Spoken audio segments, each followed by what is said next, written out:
Hi, it's Beth. Welcome to 2 Kings 22:11. When the king heard the words of the book of the law, he tore his clothes, reading the Bible to you in a year. Today we are in Leviticus chapters 14 and 15. The Lord spoke to Moses, saying, "This shall be the ritual for the leprous person at the time of his cleansing. He shall be brought to the priest. The priest shall go out of the camp, and the priest shall make an examination. If the disease is healed in the leprous person, the priest shall command that 2 living clean birds and cedar wood and crimson yarn and hyssop be brought for the one who is to be cleansed. The priest shall command that one of the birds be slaughtered over fresh water in an earthen vessel. He shall take the living bird with cedar wood and the crimson yarn and the hyssop and dip them and the living bird in the blood of the bird that was slaughtered over the fresh water. He shall sprinkle it 7 times upon the one who is to be cleansed of leprous disease. Then he shall pronounce him clean, and he shall let the living bird go into the open field. The one who is to be cleansed shall wash his clothes and shave off all his hair and bathe himself in water, and he shall be clean. After that he shall come into the camp, but shall live outside his tent for 7 days. On the 7th day he shall shave all his hair, of head, beard, eyebrows. He shall shave all his hair. Then he shall wash his clothes and bathe his body in water, and he shall be clean. On the 8th day he shall take 2 male lambs without blemish, and 1 ewe lamb in its first year without blemish, and a grain offering of 3/10 of an ephah of choice flour mixed with oil, and 1 log of oil. The priest who cleanses shall set the person to be cleansed along with these things before the Lord at the entrance to the tent of meeting. The priest shall take one of the lambs and offer it as a guilt offering, along with the log of oil, and raise them as an elevation offering before the Lord. He shall slaughter the lamb in the place of the sin offering, and the burnt offering are slaughtered in the holy place. For the guilt offering, like the sin offering, belongs to the priest. It is most holy. The priest shall take some of the blood of the guilt offering and put it on the lobe of the right ear of the one to be cleansed, and on the thumb of the right hand, and on the big toe of the right foot. The priest shall take some of the log of oil and pour it into the palm of his own left hand, and dip his right finger in the oil that is in his left hand, and sprinkle some of the oil with his finger 7 times before the Lord. Some of the oil that remains in his hand the priest shall put on the lobe of the right ear of the one to be cleansed, and on the thumb of the right hand, and on the big toe of the right foot, on top of the blood of the guilt offering. The rest of the oil that is in the priest's hand he shall put on the head of the one to be cleansed. Then the priest shall make atonement on his behalf before the Lord. The priest shall offer the sin offering to make atonement for the one to be cleansed from his uncleanness. Afterwards he shall slaughter the burnt offering, and the priest shall offer the burnt offering and the grain offering on the altar. Thus the priest shall make atonement on his behalf, and he shall be clean. But if he is poor and cannot afford so much, he shall take 1 male lamb for a guilt offering to be elevated, to make atonement on his behalf, and 1/10 of an ephah of choice flour, mixed with oil for a grain offering, and a log of oil. Also 2 turtle doves or 2 pigeons, such as he can afford, one for a sin offering and the other for a burnt offering. On the 8th day he shall bring them for his cleansing to the priest, to the entrance of the tent of meeting before the Lord. And the priest shall take the lamb of the guilt offering and the log of oil, and the priest shall raise them as an elevation offering before the Lord. The priest shall slaughter the lamb of the guilt offering, and shall take some of the blood of the guilt offering, and put it on the lobe of the right ear of the one to be cleansed, and on the thumb of the right hand, and on the big toe of the right foot. The priest shall pour some of the oil into the palm of his own left hand, shall sprinkle with his right finger some of the oil that is in his left hand 7 times before the Lord. The priest shall put some of the oil that is in his hand on the lobe of the right ear of the one to be cleansed, and on the thumb of the right hand and the big toe of the right foot, where the blood of the guilt offering was placed. The rest of the oil that is in the priest's hands he shall put on the head of the one to be cleansed, to make atonement on his behalf before the Lord. And he shall offer of the turtle doves or pigeons, such as he can afford, one for a sin offering and the other for a burnt offering, along with the grain offering. And the priest shall make atonement before the Lord on the behalf of the one who's being cleansed. This is the ritual for one who has a leprous disease, who cannot afford the offerings for his cleansing. The Lord spoke to Moses and Aaron, saying, "When you come into the land of Canaan, which I gave you for a possession, and I put a leprous disease in the house in the land of your possession, the owner of the house shall come and tell the priest, saying, 'There seems to be some sort of disease in my house.' The priest shall command that they empty the house before the priest goes in to examine the disease. or all that is in the house will become unclean, and afterwards the priest shall go into the inn to inspect the house. He shall examine the disease, and if the disease is in the walls of the house with greenish or reddish spots, and if it appears to be deeper than the surface, the priest shall go outside the door of the house and shut up the house for 7 days. The priest shall come again on the 7th day and make an inspection. If the disease has spread in the walls of the house, the priest shall command that the stones in which the disease appears be taken out and thrown into an unclean place outside the city. He shall have the inside of the house scraped thoroughly, and the plaster that is scraped off shall be dumped in an unclean place outside of the city. They shall take other stones and put them in place of those stones, and take another plaster and plaster the house. If the disease breaks out again in the house, after he has taken out the stones and scraped the house and plastered it, the priest shall go and make an inspection. If the disease has spread in the house, it is spreading leprous disease in the house. It is unclean. He shall have the house torn down, its stones, its timber, and all the plaster of the house, and taken outside the city to an unclean place. All who enter the house while it is shut up shall be unclean until the evening. All who sleep in the house shall wash their clothes, and all who eat in the house shall wash their clothes. If the priest comes and makes an inspection and the disease has not spread in the house after the house was plastered, the priest shall announce that the house is clean, the disease is healed.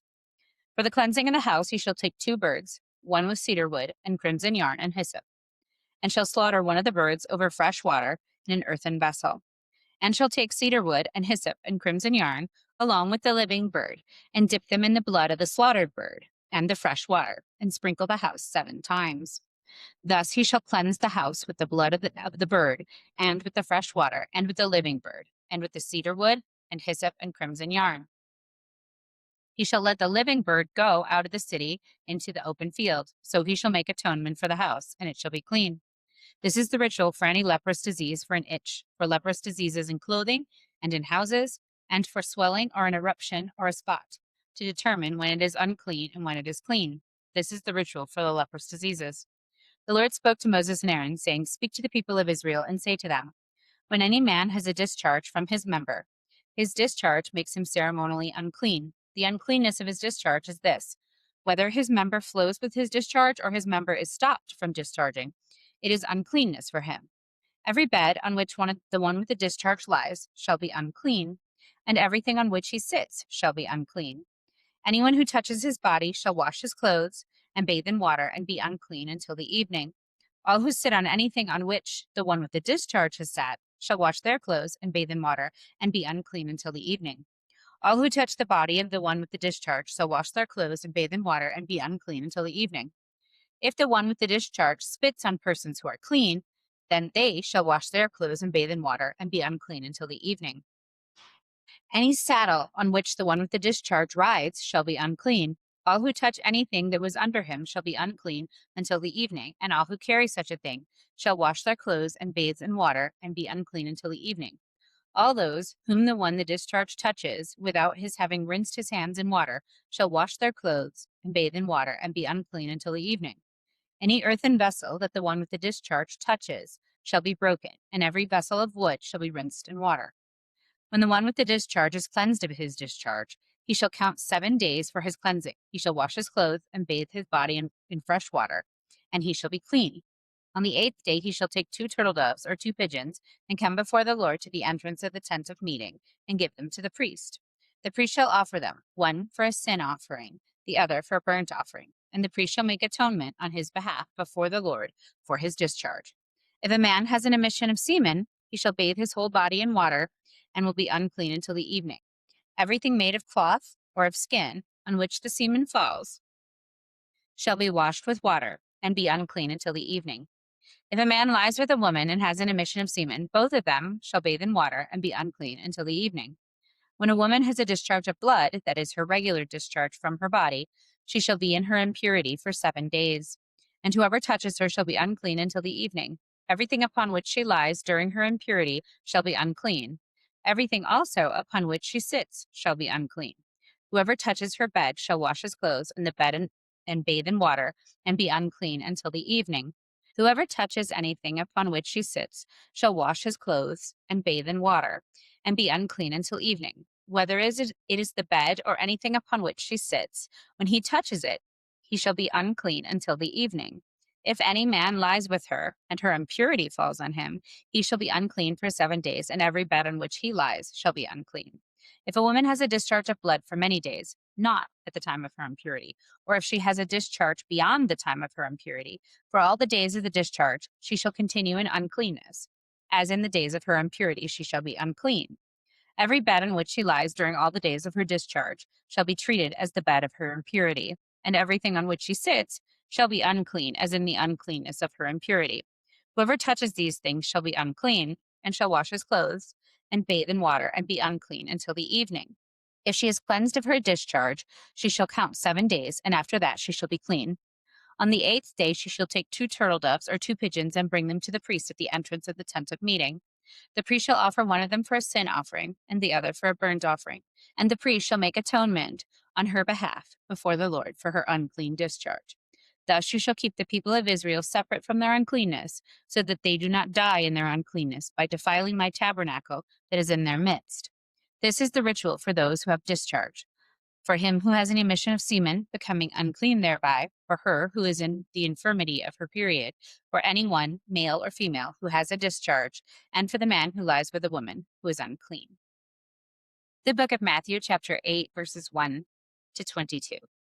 When Jesus had come down from the mountain, great crowds followed him, and there was a leper who came to him and knelt before him, saying, Lord, if you choose, you can make me clean.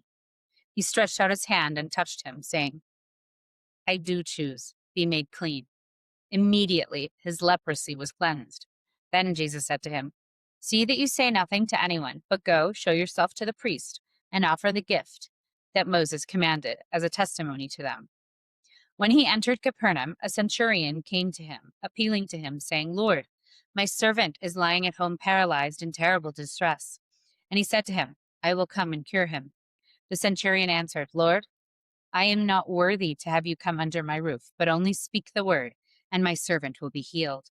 For I also am a man under authority, with soldiers under me, and I say to one, Go, and he goes, and to another, Come, and he comes, and to my slave, Do this, and the slave does it. When Jesus heard him, he was amazed, and he said to those who followed him, Truly I tell you, in no one in Israel have I found such faith. I tell you, many will come from east and west, and will eat with Abraham, Isaac, and Jacob in the kingdom of heaven, while the heirs of the kingdom will be thrown into outer darkness, where there will be weeping and gnashing of teeth. And to the centurion Jesus said, Go, let it be done for you according to your faith. And the servant was healed in that hour. When Jesus entered Peter's house, he saw his mother-in-law lying in bed with a fever.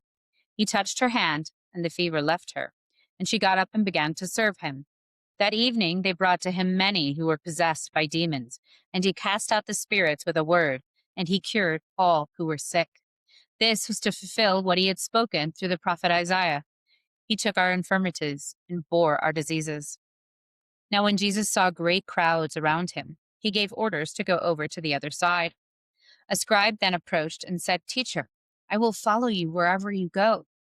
And Jesus said to him, Foxes have holes, and birds of the air have nests, but the Son of Man has nowhere to lay his head. Another of his disciples said to him, Lord, first let me go and bury my father. But Jesus said to him, Follow me, and let the dead bury their own dead. Thus ends the reading for today. Never walk alone.